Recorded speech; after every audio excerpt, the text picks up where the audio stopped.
Donc, dans ce problème-là, qui est un peu différent de ce qu'on est habitué de faire habituellement, ce qu'on cherche, c'est le poids de ces 4 manuels. Donc, on a besoin de trouver le poids de un manuel et ensuite de ça, de le multiplier par 4. Donc, notre première étape, nos 3 inconnus, ça va être le poids d'un manuel. Je ne sais pas c'est quoi. Je vais indiquer aussi l'unité. Donc, le poids, il est en livres. Et voilà.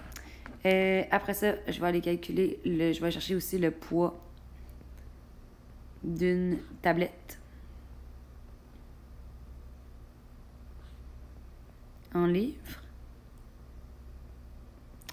Et après ça, je vais stopper l'enregistrement. Vous allez voir le reste apparaître. Donc, à partir d'ici, on a nos 3 inconnus. Pour aller savoir à qui on met X, on a tout simplement à aller lire.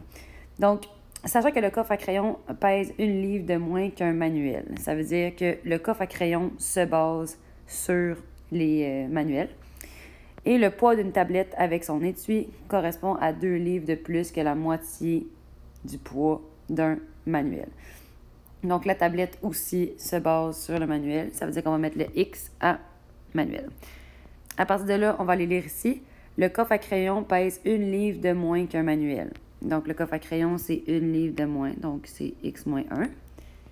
Et pour la tablette, c'est 2 livres de plus que la moitié des manuels. Donc, 2 livres de plus que la moitié. Mais je vais prendre la moitié et je vais ajouter 2. Pour mon équation, je sais que tout ça ensemble, ça pèse 21 livres.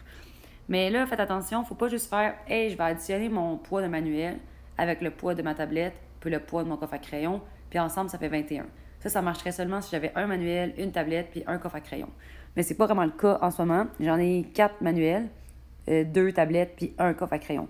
Il va falloir le prendre en considération dans notre équation. Donc, j'en ai combien de manuels? J'en ai 4. Et donc, il faut que je fasse 4 fois le poids de mon manuel. Après ça, il faut que je me demande, j'en ai combien de tablettes? J'en ai 2. Fait qu'il faut que je fasse 2 fois le poids de mes tablettes. Et finalement, j'ai juste un coffre à crayon. Donc, après ça, j'additionne le poids d'un coffre à crayon parce que j'en ai un seul. À partir d'ici, vous devriez être capable de continuer le problème et de le terminer seul. Ma 3e étape, dans le fond, ça serait d'aller trouver le poids de un manuel. J'aurais tout simplement à résoudre mon équation qui est ici. Puis après ça, j'aurais le poids de un manuel. Je le multiplierais par 4 pour trouver le poids de 4 manuels. N'oubliez pas votre unité à la fin dans votre réponse finale. Bye!